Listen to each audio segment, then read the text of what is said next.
Hujambo mahali popote ulipo. I did some live here, but I realized that it was not clear due to some unavoidable circumstances.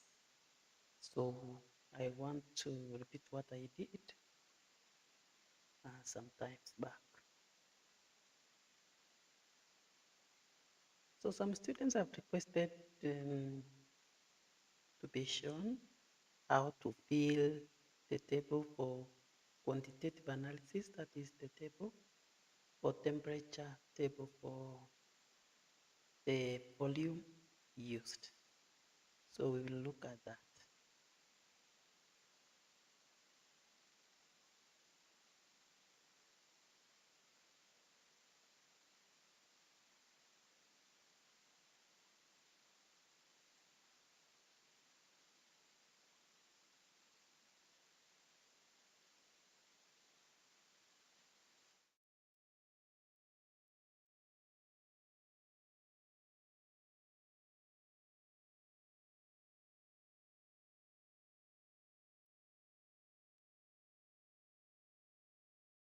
So we will try to look at the table and answer any question which you may have. You can text whatever is in your mind. I can see and I will respond appropriately. I will respond accordingly.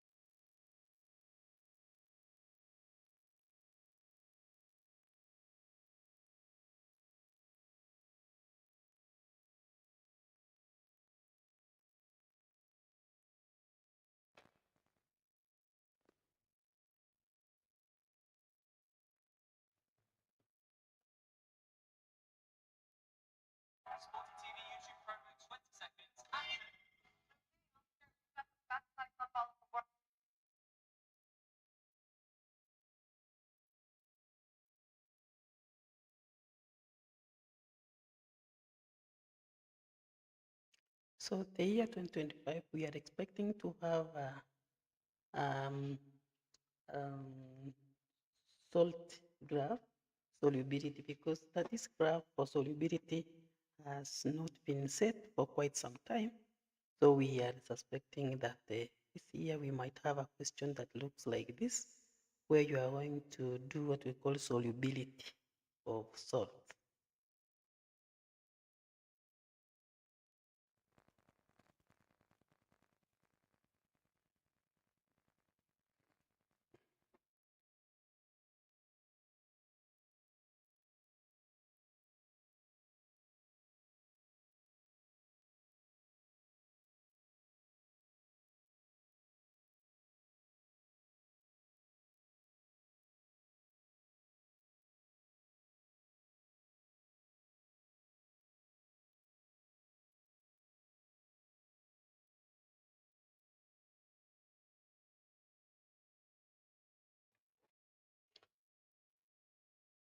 Sometimes we have challenges with these online things, but you can bear with us.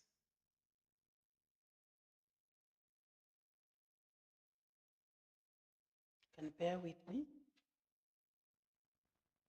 Sometimes we have challenges here and there, network and other things. So now, this is the question we want us to look at.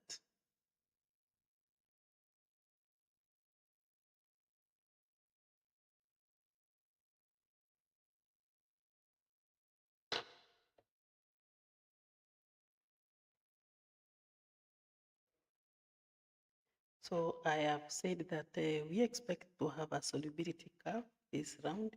We are expect, so you need to prepare and know how to solve solubility questions in form 4. Place 200 centimeters cube of tap water, or that. Then, so it read the procedure. I want to show you how to fill the table first, because some students were asking me How do you feel? If the table for temperature, like this one, that's been started with you, you can see the first one when time is 0, temperature is 65. So your temperature will be recorded with no decimal place here. As you can see, there is no decimal place. So you can write your day, your like 41, you simply write 34, you simply write 32, because the number that you are given in the beginning does not have a decimal point. Assuming there was no number inside here at all, it is important you give to one decimal place. Like this one, you will find 65.0, because a thermometer can be read up to 0.5 only. 0.50, it is either 20.0 or 20.5. We don't have 20.6 in reading temperature. So this one you will feel, because they started without a decimal point, so you do not have to worry about the decimal point there. You can feel it following the first digit we were given without the decimal place. So let me give you the values overall. You can use them to draw the graph I'm going to show you.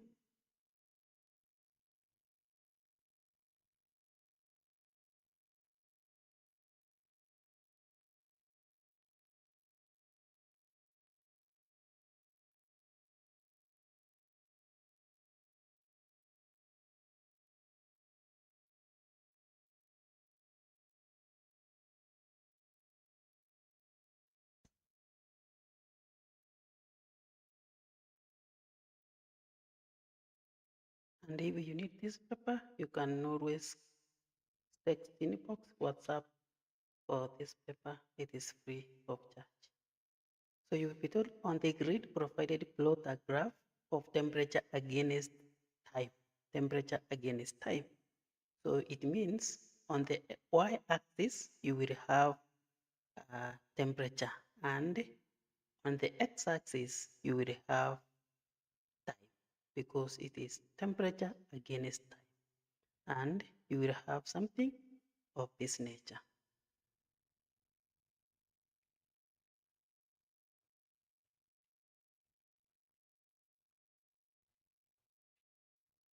You will have something of this nature. It will look like this. This is a solubility graph. The question is, using the graph, determine the temperature when the solid dissolved completely in 20 centimeters of distilled water. The solid, the evidence that the temperature at which the solid dissolved completely is that one where we have it as a constant. It means the solid had dissolved completely and there was nothing happening. So that is the constant temperature is the evidence that the solid had dissolved completely.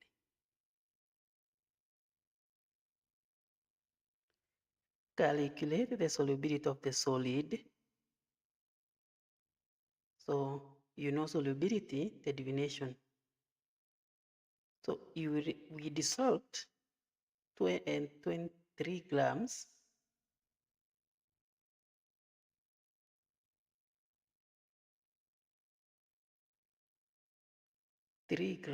was dissolved in 20 centimeters cube of the solvent, that is water. You will only ask 100 centimeters cube will contain water, and that's what we call solubility. That's 100 times 3 divided by 20, and you will get that it is 50 grams per 100 grams of water. Anyway, that was not my main agenda. My main agenda was also to show you how to fill the table for titration. Some students asked how to fill the table for titration.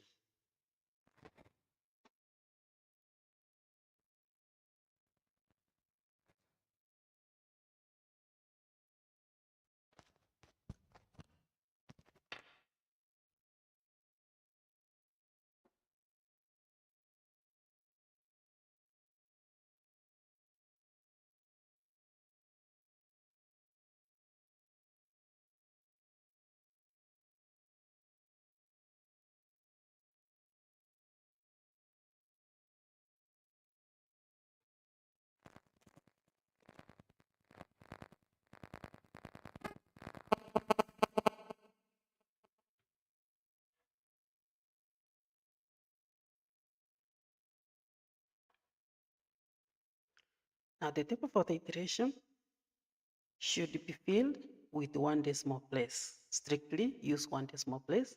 Avoid using 2 decimal places.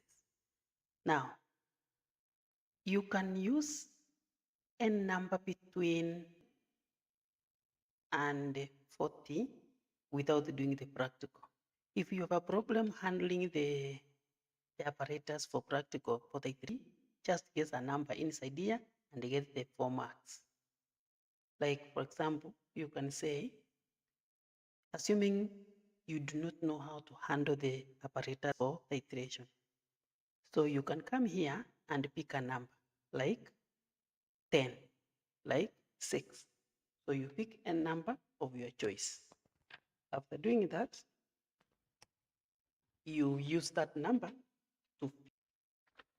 So let me show you how to fill the titration table. For example, you have taken 6 centimeters. I'm saying when you are guessing, you can guess with this one. The most important thing is you use the average volume you got here. How to use it to answer the questions that follows is what is important. The value itself, you will miss 1 mark for accuracy. So the value doesn't matter. What matters is, do you know how to manipulate the value to score A or the marks downwards? That is the most important. So if you guess the value, you will only lose 1 mark for accuracy. But the rest of the marks, you will get them. My volume is 6. So if my volume is 6 centimeters, then remember to put 1 decimal place. You can decide to have 6.0 throughout, or 6.1, and even 5.9. Now, initial always start with 0.0. Nobody's going to ask you whether you started at 0.0 or there is some solution remained in the burette. That's not that. So just for security, for the marks purpose, just always start with 0.0, 0.0, 0.0. Then the volume of the solution Q used, you subtract. This one is going to be 6.0, 6.1, and 5.9. So assuming these values are guessed them, then let me get the average before I comment on them, these values. So the average here, how do you get the average? You write 6.0 plus 6.1 plus 5.9. Then average, there are 3 of them. You divide by 3. That is what average means. And this one will give me 6.0. Now, for the average, always give it to 2 decimal places for you to score this 1 mark. 2 decimal places. That is, this one is going to be 0.00 centimeters cube. If you get 6.295, whatever it is, always give it to 2 decimal places. So what you do here, you round off to 2 decimal places. 1, 2, you can round off. So the answer is going to 6.29, right? So if you get a number that is recurring, like 7.3454, a number, round off this number for the volume, the average volume, to 2 decimal places. So the average volume is given with 2 places. Now you have gotten your average value. You will get all the marks here, 3 of them. You will lose 1 mark for accuracy. You will get here this 1 mark for the correct average and writing the volume, average volume, correctly to 2 decimal places. So this one you will score. So from here, even if you guess the value here, you will get 3 plus 1, and that is 4 marks. Free. That one is always free. So long as you make sure the table is to everywhere there is 1 decimal place, or the table is complete. Do not leave any space. And if you do that, you will lose 1 mark or incomplete table. So you must have a complete table. Now, what is important is how to use this average volume down to answer the questions. Even if the value was guessed, it does not matter. Or if you use the value correctly down, you will score very well, everything actually. So like now this one, now calculate the number of moles of hydrochloric acid solution Q used. You see, I have not read the procedure for you. You do not know Q reacted with what. It's easier for you to answer anything when you have not written the procedure. In fact, some students, they do not read the procedure. They do not know, or they don't know that the procedure is actually the chemistry. It is this procedure that will help you to understand what is happening. Yes, it is the procedure. Now, what will I do here? What am I going to do? How would I calculate this number if I don't know what's happening in the procedure? Which solution reacted with Q? You see that? That is very important. So we will do this question maybe later, but let me go straight to qualitative analysis. That was my essence, showing you the table and then qualitative analysis. Now, qualitative analysis, always we have two questions. We have two questions, question 2 or question 3. Question 2 and question 3. Question 1 is quantitative analysis, that is titration and the graph. Question 2 and 3 is always qualitative analysis. One is organic and another one is inorganic. So you need to know which one is organic and which one is inorganic. And I was saying, how do you know? You read it through the question and identify the reagents. The reagents used are very important. The reagents for inorganic are specific. Majority of them are specific. The only two reagents that are shared in both is acidified potassium permanganate and acidified potassium dichromate. That one can be used in either organic or inorganic. So you read through the question. Let me take you through the question so that I can show you what will help you to know that this one is organic or this is inorganic. Because one must be organic, another one must be inorganic. Once you identify this one is inorganic, then automatically the other is organic.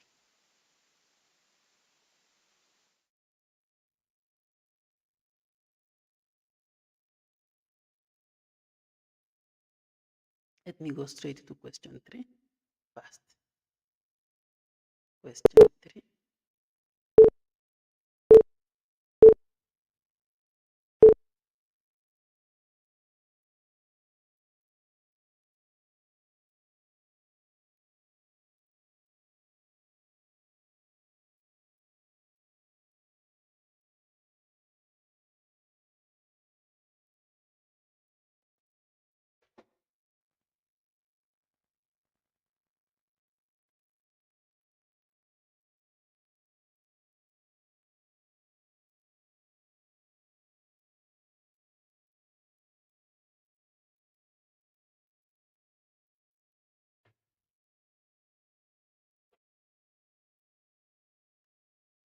You are provided with solid S. Cut out this. Now, I don't know whether this question 3 is organic or inorganic. It is important for you to know that, because if it is organic, we know the inference should be the what? It should be the functional groups. Functional groups, the alkenes, the alkynes, the alcohols, the alkanoic acid. That is organic. If it is inorganic, then the inference should be the cations and anions, positively charged ions and negatively charged ions. Now, if you do not know that, how will you write the inferences? Number 3, you will find a solid is dissolved in water. In the other, a solid is dissolved in water. That is where you are supposed to say the solid is soluble, yes, then the answer is a polar organic compound. It's a polar compound. If it is inorganic, if you say polar, you get 0 because we do not have anything that is polar in the side of inorganic. We see that? So let's look at this. Let us check the reagents. The first reagent here is nitric acid. So if it is nitric acid, then that one we mark, we have nitric acid. Let's move to the next, B. To the second portion, add barium chloride. Now that you have seen barium chloride, this one confirms that we are dealing with inorganic. Lead 2 nitrate, it confirms that we are dealing with lead 2 nitrate. We are dealing with inorganic analysis. Yeah, these are the reagents. Sodium hydroxide, ammonia solution, sodium carbonate. So all of them, they show you that this one is inorganic. So the obvious second one now is organic analysis. It's organic identified. Number 2 is organic. And the other number 3 is inorganic. So we need to understand that so that we can make the correct inferences.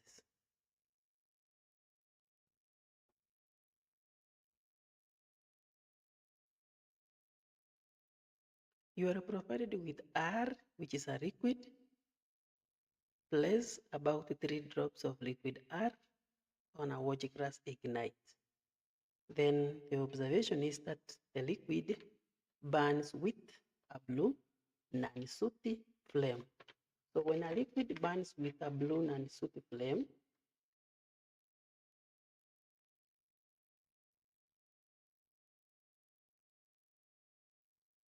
liquid R burns with blue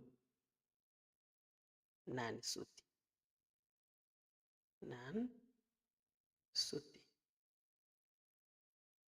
flame. Blue without smoke. Then it means the compound that is in R is a saturated organic compound. It is a saturated. It must be a saturated compound. So saturated compound, we have 2 that we have learned. We have alcohols and alkanes. So you simply write the functional group for alcohols is R, then the third that represents the alkanes is this. Then you say present. So it means this liquid could be an alcohol or could be an alkane, because alkanes and alcohols are saturated.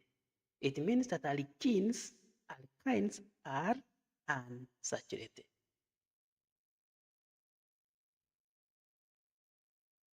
To about 2 centimeters of liquid R, add equal amount of distilled water. Now that we know we are dealing with organic, then you are going to see something here. Now we have a liquid and we are adding distilled water. For the liquid, if it was a solid, if R was a solid and it dissolves in distilled water, we will say the solid distilled water to form. We say the solid is polar. That is okay. This is a liquid. Can you say that the liquid dissolves in water? No. For the liquid, we will say whether it is miscible or immiscible, whether it forms a layer or it does not.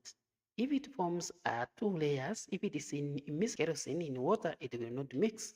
It will form 2 layers. Are you seeing that? It is heterogeneous. But if it is a liquid that is soluble in water, it will form an homogeneous, so uniform layer. So if it forms an homogeneous uniform layer, it means it is miscible. Are you seeing that? And if it is miscible in water, then it means liquid R is polar because water is polar. Very great to understand. So here you would say liquid R mixed to form one layer. That's okay. Liquid R mix to form one layer. It means it is miscible, right? You can say liquid R is miscible in distilled water. Miscible means it forms one layer. That's another answer. Or you can say liquid R mixed in distilled water to form a uniform homogeneous solution. That one is acceptable. So it means that liquid R is polar. Liquid R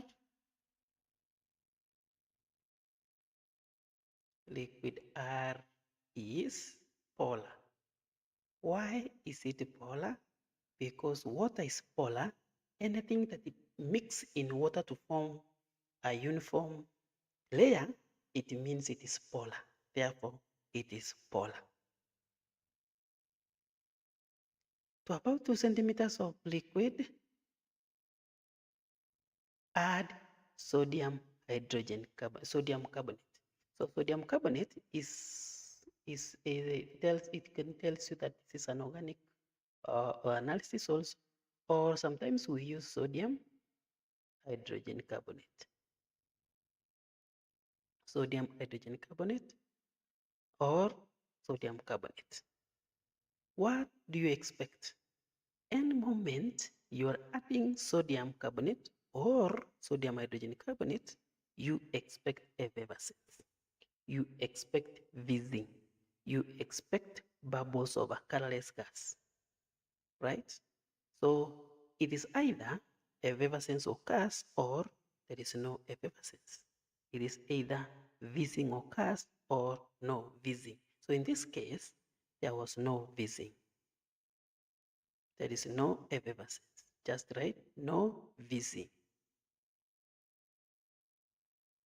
Because I know effervescence gives students hard time to write, just use fizzing is enough. No fizzing.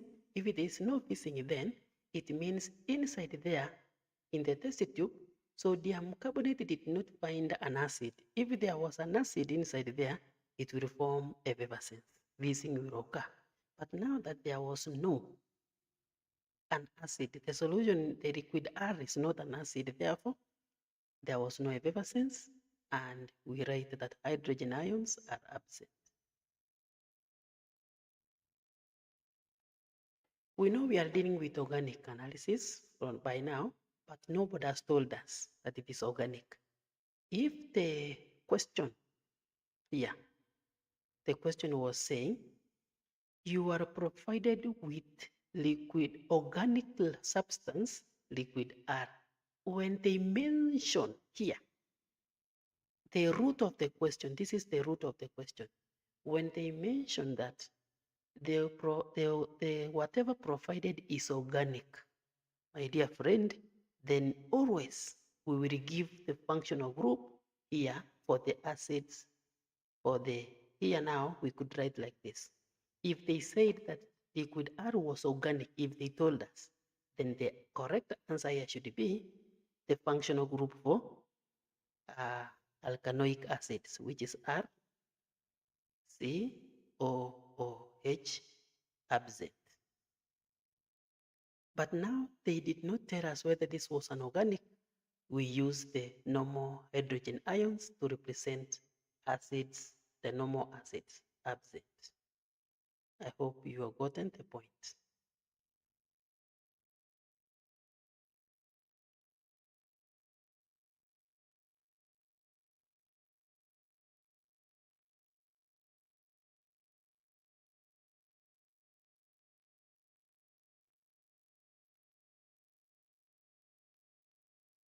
To about 2 centimeters of liquid R, add acidified potassium dichromate. Acidified potassium dichromate is only used to identify alcohol, ROH. Potassium dichromate, which is orange. If the color changes from orange to green, then it confirms that ROH, alcohol, is present. If it remains orange, it means the alcohol is absent. And that is the only thing. There's nothing more. So for this one, orange, acidified, potassium dichromate.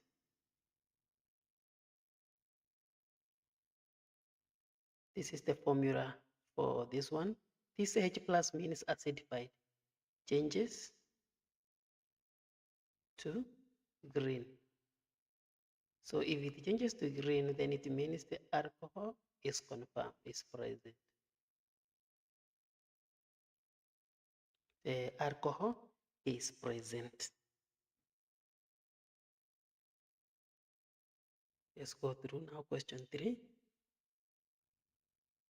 So you are provided with solid RS. Place all the solid in a boiling tube, add distilled water about 10 centimeters. Divide the solution into portions. To the first portion, add 3 drops of nitric acid. Anytime you are adding nitric acid or HCl, which is an acid, or sulfuric acid, the first thing you expect is effervescence. You expect effervescence. Effervescence is a sign that there was something like a carbonate inside, or there was a sulfite. A sulfite, carbonate, when you add an acid, effervescence occurs. What is effervescence? What is fizzing? What are the bubbles? When you open a soda like Coca-Cola, if you are not careful, it may pour down. So the way the soda, when you open it, the way it behaves, if you are not careful, ile kutoa ile bubbles ile venye unaona, that's what we call effervescence. So when you add an acid into a test tube containing a carbonate or a sulfate, you will see effervescence. Utaona huko kuchemuka. If it is not, then it means inside there is no sulfate, there is no sulfite, there is no carbonate. Anytime you are adding an acid, expect effervescence the first. If I was adding HCl here, what do I expect to write in the observation? If I add HCl and not nitric acid, HCl, then I expect 2 things.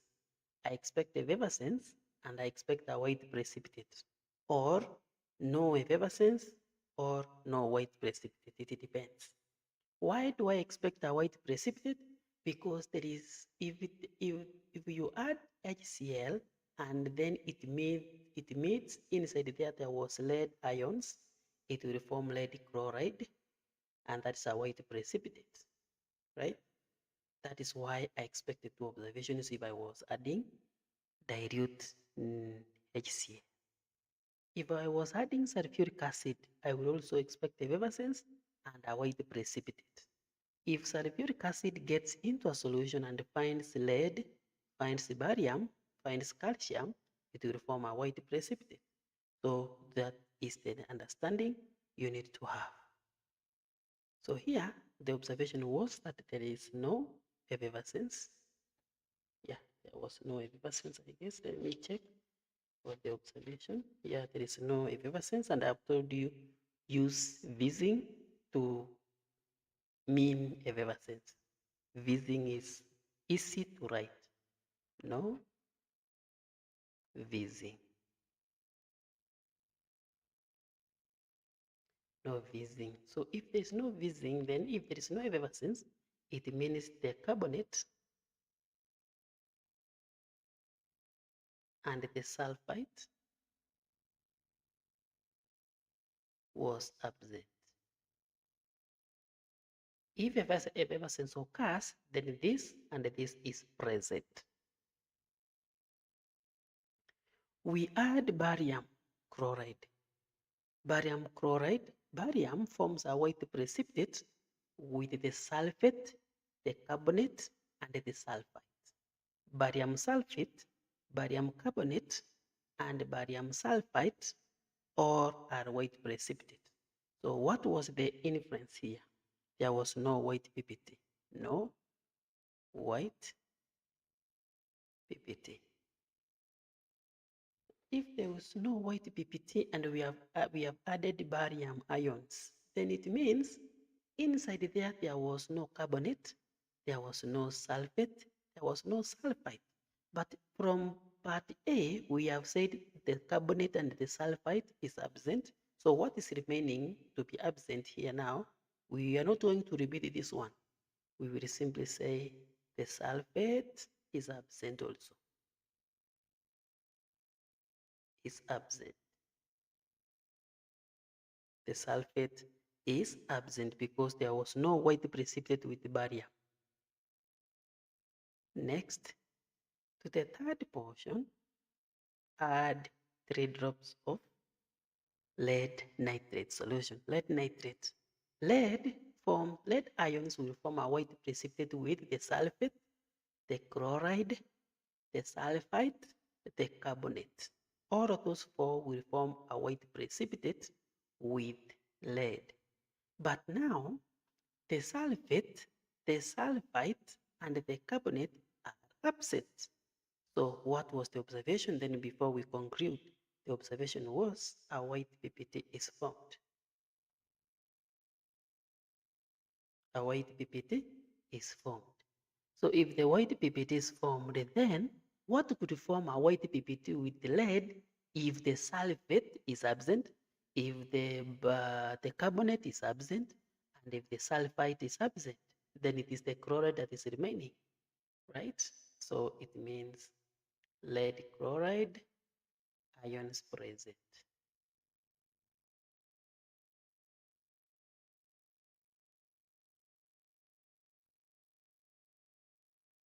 To the fourth portion, add sodium hydroxide dropwise until in excess. Sodium hydroxide, when you use it, we expect 3 observations. So the first one is a white PPT soluble in excess. The second is a white precipitate insoluble in excess. And the third one is no white PPT. And in each, the answers are available. The answers are available. So for this one, what was the observation?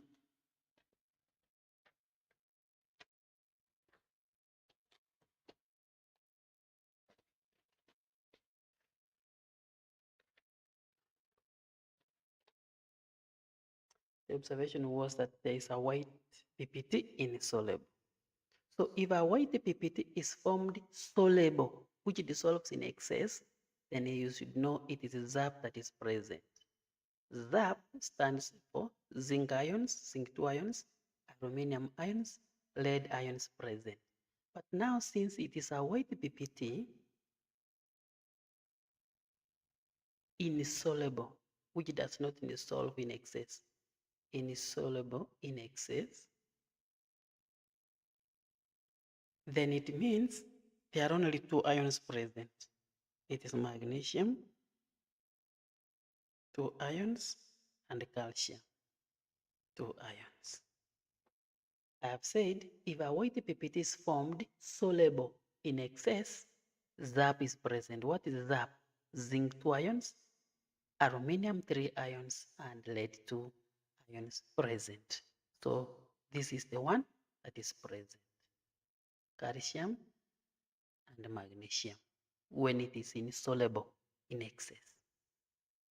When you add ammonia dropwise until in excess, you expect 3 answers, 3 observations. 1, a white precipitate soluble in excess. A white precipitate insoluble in excess. No white precipitate. That is for the white. We could even have the green precipitate, blue precipitate, depending on the ions present. For the white, we expect 3 observations. White precipitate soluble in excess, white precipitate insoluble in excess, and no white PPT. For this case, there was no white PPT. If you add ammonia and there is no white precipitate. No white PPT. Then it is magnesium and calcium that is present. If there is a white precipitate soluble in excess, white precipitate soluble in excess, then it is zinc 2 ions present, confirmed. Ammonia is used to confirm for zinc 2 ions. And also, if it is copper, it also confirms the deep blue copper for the tetraamine copper 2 ions. Also, it works that way. For this one, that is the answer. If ammonia is added, no white precipitate, magnesium ions, calcium ions present. No, sorry, it is magnesium present, calcium absent. So it is magnesium that is present.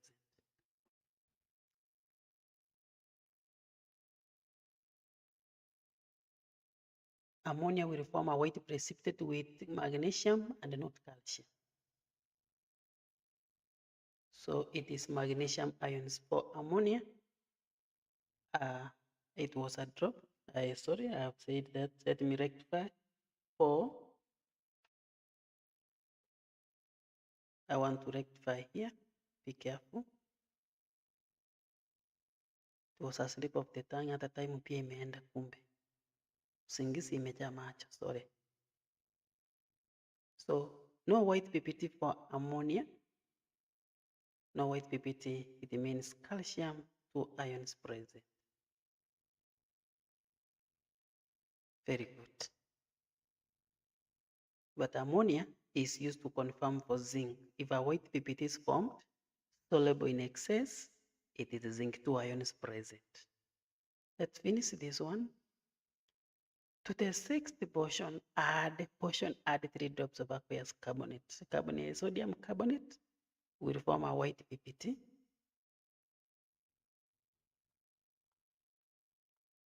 White PPT is formed.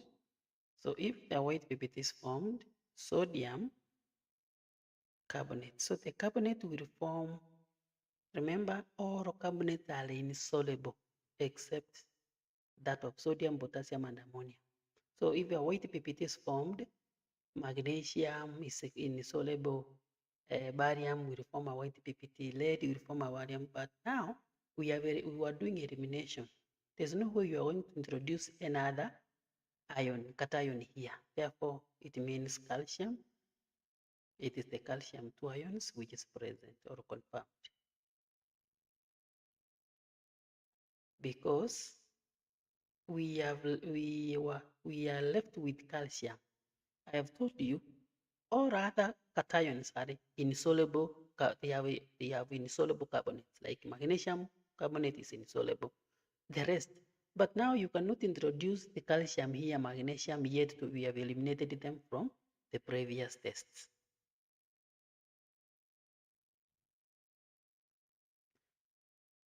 I see. Thank you. Remember to share and like.